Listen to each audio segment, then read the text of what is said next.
So my name is Holly Robinson and I do athletics. I specialise as a javelin thrower, so that's a long spear and I try and throw it as far as I possibly can. So my earliest memory, I was always an active kid. I grew up on the West Coast. My parents had a small farm, so we sort of were always outside. And I think people, when they think of being active, they think sport, playing sport, but you could just be going for a walk outside with your friends or throwing the frisbee around or anything like that. Just getting outdoors and moving is you're being active. So I did that from a very young age. I loved being outside, loved playing with my twin brother, like on the basketball court and things like that. And then I just slowly picked up lots of different sports, so I never focused on one sport. I picked up lots of different sports, more than I can actually probably remember, and just played them all until I sort of specialised in athletics. And I think the team sports was a huge attribute to where I am now in an individual sport. It gave me so many things that I could take away into my individual sport. So yeah, I have lots of memories of being active across all different fields and in lots of different ways. So there are quite a few people that I aspire to. One is my coach. She is an amazing lady who has coached many athletes within Otago and also internationally as well. And she's incredible in the passion, commitment and dedication that she gives to the people around her and her athletes is just amazing. And I think from a personal perspective is one thing I didn't realise as a sports person is that you are role models to younger people. And that's something that for a long time I wasn't really used to, but you know, I have a duty to pass on the things I've learnt as an athlete to those younger generations and to encourage them to participate in sport, because sport and exercise, you know, getting outside is so good for you.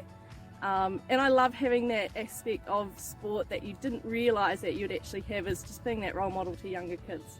I definitely have experienced a lot of difficulties in my life. So I was born missing my hand.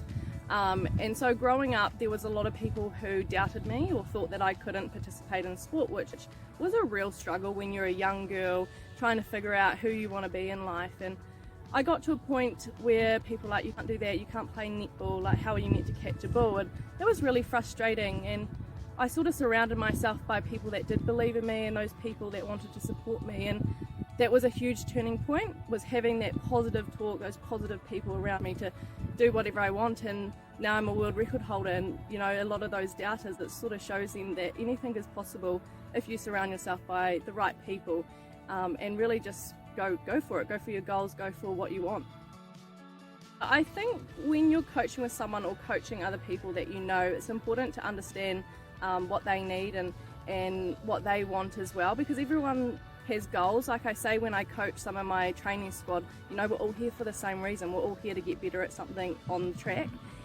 And so it's respecting that and also understanding them and understanding what really drives them is an important factor, I think, as well. So you sort of have to sometimes put things aside and realise, what are you here to do, what are your goals, and what can you give to the people that you're coaching. Positive language is just really important because it keeps it fun for kids, keeps it fun for everybody around you, and yeah, this atmosphere that's just so cool, it's so fun. And I know for myself, when my coach is really positive and encouraging, it makes me want to be like, yeah, like let's do this together. And it's really important. Like that's one of the things within our training squad that we try to do really well, is keeping it positive and keeping it fun. I think my words of wisdom would be to just have fun. And enjoy the moment and the experience that you're going to have through the PALS program, even if it is a little bit scary at times. And I know there are some challenges along that journey, but have fun and sort of embrace that journey in the PALS program.